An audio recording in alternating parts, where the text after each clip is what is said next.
Congratulations po, Miss Ina. Thank We'll you. keep in touch with you. Thank you po. Salamat po. Sige po. Right.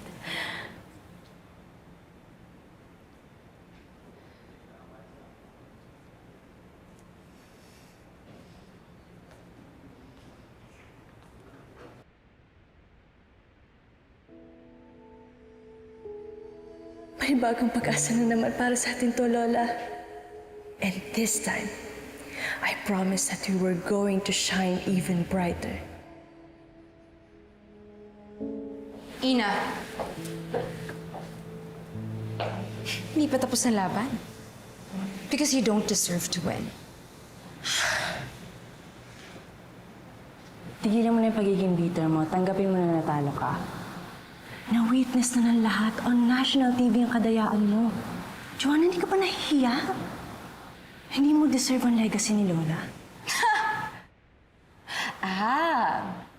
So pinaglalaban mo pala si Lola ngayon? Eh, paano kung patay na siya, Ina?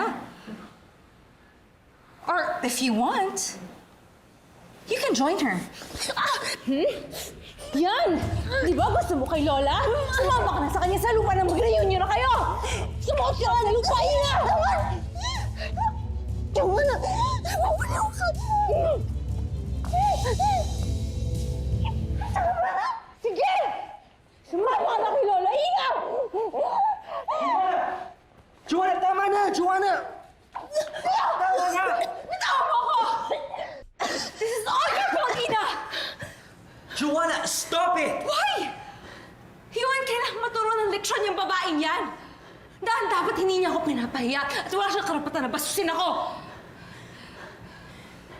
Alam mo yung kapatid mo? Sinusumbong na naman ng sakit niya yung pagiging inggitera niya. Wow! Ako inggit sa'yo? Ha? Who the hell are you? Joanna!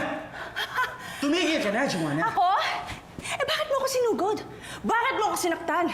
Isa lang naman ang dahilan, di ba? Dahil hindi mo matanggap na natalo ka. Ako? Loser?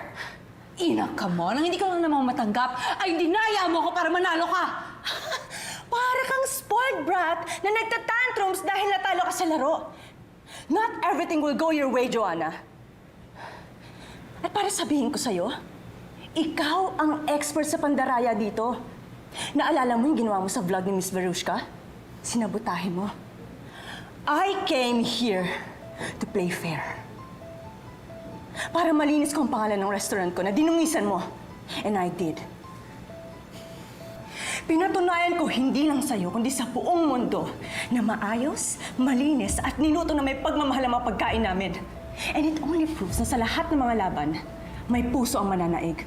Hindi ka mananalo, Joanna, dahil wala kang puso. How dare you, Ina! You're just a cheap, delusional, wannabe restaurateur! Ang dapat sa'yo, inuuntog dahil napakakawin ang utak mo na mag-ipagkasi sa ilusyon mo! Tama na dyan!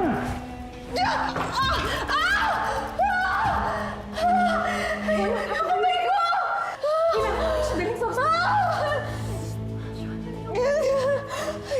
This is all your fault, Ina! I'll sue you for this! Wala akong ginawa sa'yo, Joanna. Nag-backfire lang sa'yo yung scheme mo. Kung meron man tao dito nang pwede magdemanda, ako yon dahil ako yung sinaktan mo. Sakit ng kamay ko. Dali natin siya sa hospital. Let's go! Come on, let's go.